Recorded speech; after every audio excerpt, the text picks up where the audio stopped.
All right, so I kind of cheated. I, began talking about my Bank of America, right? My Bank of America MasterCard.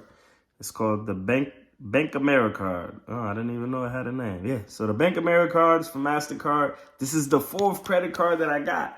And I got this card in my second year. Because in my first year of building credit, I got my secure credit card in April, got the Capital One in June, got Discover in December, and I ended up getting this in around like September because I was receiving, offers in the mail, but the reality of the situation is at that point in time, I didn't have like high balances, so I didn't need to transfer anything, and then I already had my Discover with the 0% interest, so, I like to stretch things out, which I shouldn't have done. But like I said, I didn't have the same information that I got today. Don't worry, you're not going to go through what I went through. So what ended up happening is I ended up going to the bank to talk about something else. And, they're always trying to sell you a product because the more products that they sell, the better it makes them look, right? So the lady was like, oh, you got an offer. I was like, oh, yeah. She's like, yeah, for a credit card. I was like, oh, I don't really need a credit card. She's like, do you got credit cards? I said, yeah. She says, do you owe something on them? I was like, yeah, I owe a little bit.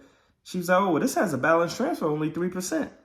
At the point in time, I didn't know what a balance transfer was. What do you mean a balance transfer? Never understood what a balance transfer was. She said 3%.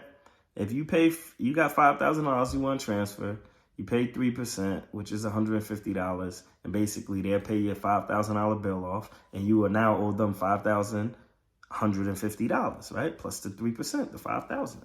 I'm like, oh, that's interesting. I was like, I didn't really need it. She was like, well, you never know. It may come in handy. You don't have to use the balance transfer until 3 months. Now, mind you, this is around September. So 3 months, October, November, December. I was thinking to myself, maybe I don't have to pay my MacBook off, right? Maybe I could wait 3 months because you got up into 120 days, actually 4 months. You got up into 120 days. Well, we were in September. So theoretically, it was 3 months away. But I was like, maybe I'll do the balance transfer in December. So I was like, oh, yeah, how much I'm going to get? She said, I don't know. We have to run it. Now, here's something I will say that you got to pay attention to is whenever you're applying for any financial product, you need to make sure that you're aware of when they are running your credit. So if they say, oh, I think I could get you approved for X amount of dollars, you say, hey, is it going to be a hard inquiry? Because if it's going to be a hard inquiry, that means they're running your credit. And that may or may not be a good thing depending on the situation. So long story short, she ran my credit and I got approved for $5,000. So now at this point, I'm like, well, how am I max, not max my Discover, because at this point Discover's at 6,000. I was like, how am I get it up to 5,000 so I could transfer the balance? And I ended up buying my Mercedes. So this is in September. October, I closed on my house. I got 3 units, right? So I closed on it. I got a duplex with the, the top suite. And so I was like, oh, I could buy a car. Because in my mind, if I had a car and a house that I made consistent payments on, that I would be able to qualify for a line of credit later on down the road. Boy, was I wrong. Don't worry. You're not going to have to think the things that I think because I'm just going to give them to you, right? And you could go research them further or you could just take it. You could take it for what it is because we family. Like, I'm not doing this to sell you anything. I'm just doing this so that I don't have to explain this 100 times to people, right? So the reality of the situation is I go buy my Benz.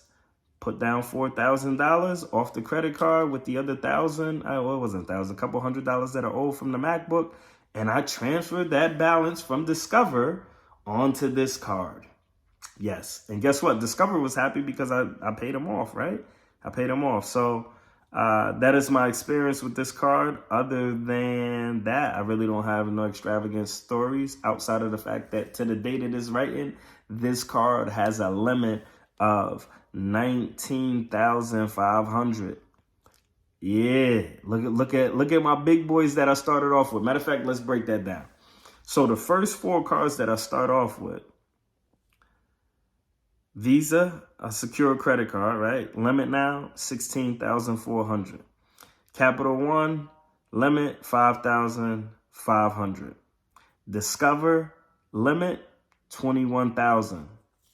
Visa MasterCard, 19,500. You do the math. These are the first 4 cards that I started off with. Now, mind you, I started off with these cards 7 years ago.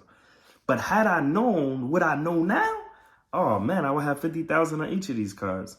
So, well, except for the Capital One. Capital One is, they're tight, man. I'm really not recommending them. I just didn't have a good experience with them. Some people probably have, but just not me. So I'm gonna move on to the next card.